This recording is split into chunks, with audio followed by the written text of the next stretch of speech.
इनके तो पत्र में लिखा है, हमें हर दिन सपनों में आते हैं। ये जहाँ से हमारी पार्टी गई वहाँ चुनाव लड़ेंगे। भगवान परशुराम की मूर्ति लगाई है। देखिए, जहाँ से हमारी पार्टी कहेगी वहाँ से हम चुनाव लड़ेंगे। और याद कीजिए, नेताजी कहाँ से नहीं लड़े। नेताजी जाने कितने क्षेत्रों से चुनाव लड़े। नेताजी गुन्नौर से भी लड़े चुनाव, नेताजी फिरोजाबाद से भी चुनाव लड़े, नेताजी एटा से भी चुनाव लड़े, नेताजी मैनपुरी से भी चुनाव लड़े, शाहजहांपुर से भी लड़े चुनाव नेताजी। तो बड़ी जगह हमारे पास तो बहुत सारी सीटें हैं। आजमगढ़ से भी नेताजी लड़े चुनाव, संभल से लड़े, नहीं विधानसभा लोकसभा की बात। तो नेताजी कितनी जगह चुनाव लड़े। समाजवादी पार्टी जहां कहते कि मैं चुनाव वहां से लड़ूंगा, तो कम से कम ये बाबा मुख्यमंत्री जहां चुनाव लड़ने जाएंगे वहां की जनता तैयार बैठी होगी।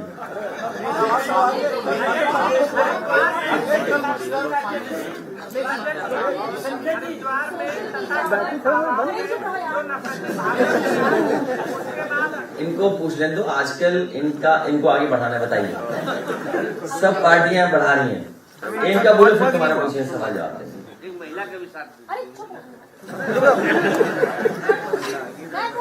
हाँ पूछिए,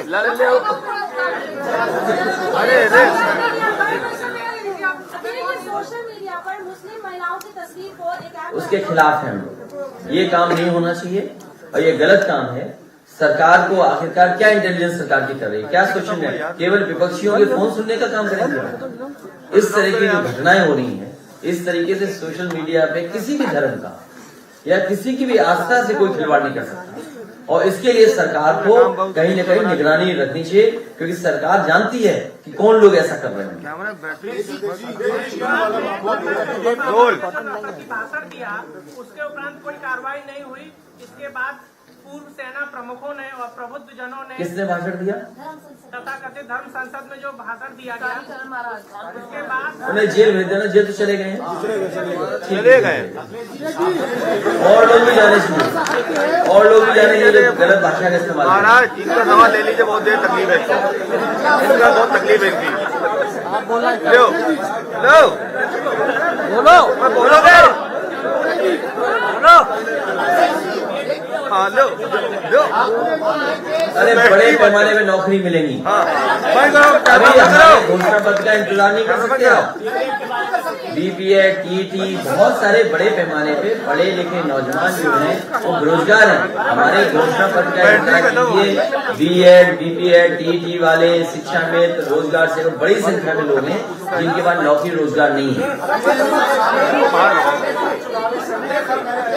अरे हो गया सवाल, कौन पहुंच गया? समझ गया तुमको, आईडी ना दिखाते ये पत्रकारों को भी नौकरी मिलेगी। मिल जाएगी। ओम प्रकाश राजभर जी कह चुके हैं पत्रकार साथियों आपके लिए। ये सवाल यहाँ से आ रहा है, ये पूछ रहे हैं कि कन्नौज सेंटर है, और कन्नौज आज का सेंटर नहीं है। सम्राट हर्षवर्धन के जमाने का सेंटर, वो राजधानी थी देश की। और वहां एक राजा ऐसा रहा जिसका नाम कोई दूसरा रखता नहीं है, जयचंद। कोई जयचंद नाम से व्यक्ति नहीं मिला इस कमरे में, तो नहीं कोई जयचंद नाम से कोई नहीं, कोई जयचंद नाम नहीं रखता है। कन्नौज की जनता ने जयचंद को भी भगा दिया। ये साजिशें और षड्यंत्र और लोगों को अपमानित करने का काम लगातार चलता रहेगा। वो इसलिए चलेगा क्योंकि ध्यान हटाना शुरू होगा। Divide and rule, divert the brain. भाई डिवाइड एंड रूल अंग्रेज लाए, सोच समझ के लाए। कभी जाति और धर्म में झगड़ा करा देना। इस देश की संस्कृति रही कि जहां पर गंगा जमुनी की तहजीब कोई एक दिन में थोड़ी बनी, हजारों साल लगे तब गंगा जमुनी तहजीब बनी है। हम एक दूसरे को अपनाते हैं, एक दूसरे की चीजों को अपना लिया, वर्षों में रह रह करके साथ, कभी भाषा में अपना लिया, कभी खाने में अपना लिया, कभी कपड़ों में अपना लिया, कभी हमने गानों में अपना लिया। तो कोई एक दिन में थोड़ी चीजें एक दूसरे से मिल गई हैं, हजारों साल लगे हैं, तभी हम कहा जाता है कि गंगा जमुनी तहजीब।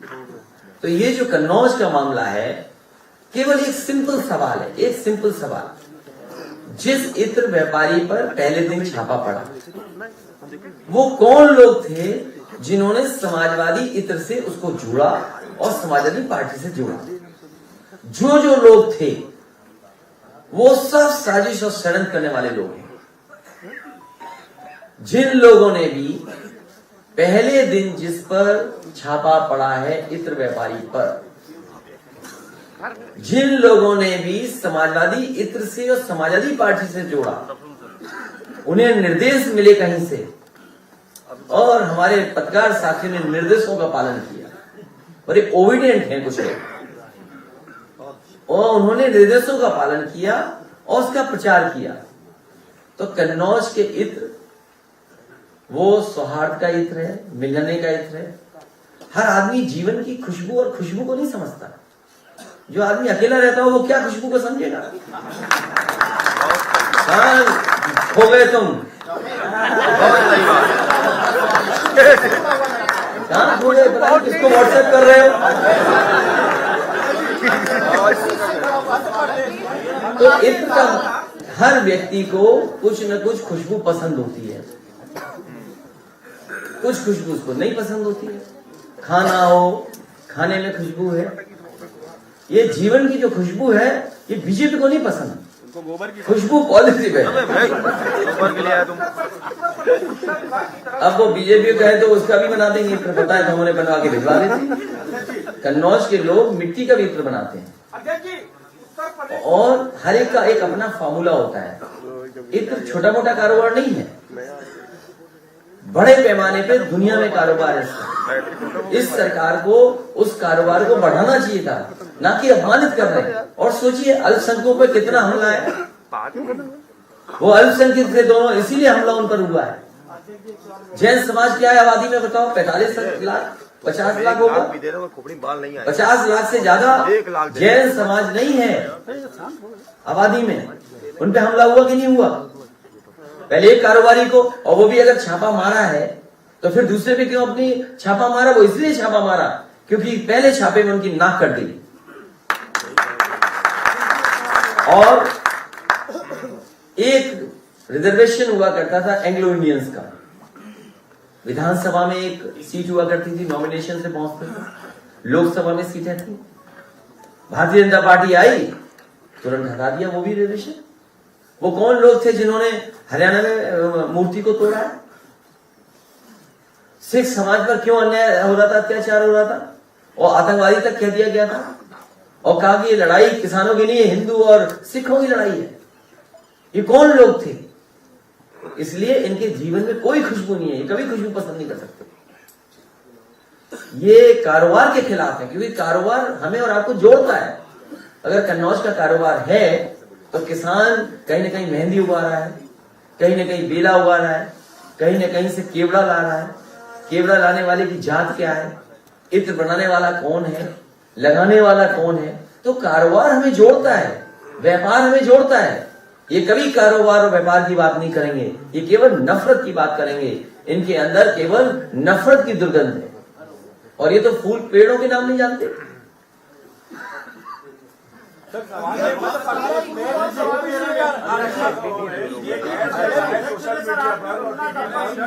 जी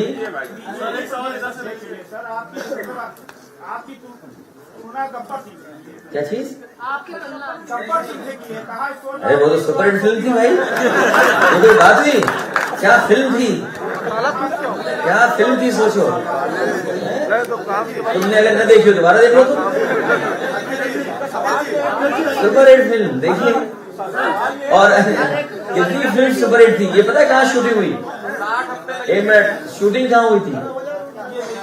रामनगर कहाँ है? रामनगर कहाँ है?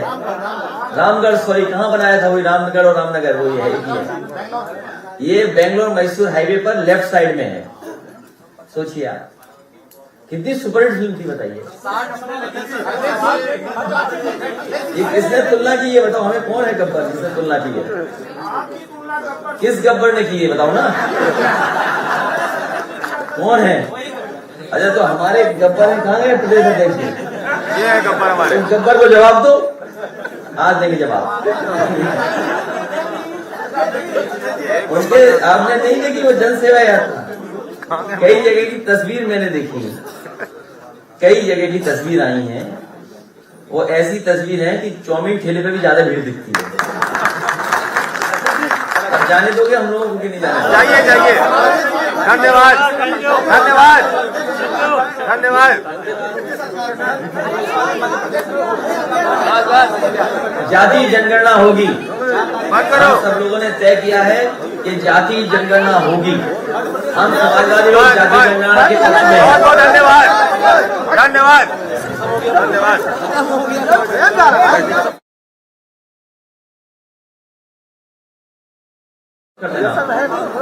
एक मिनट ये अनाउंस कर देना, फोटो लेना भाई आप लोग।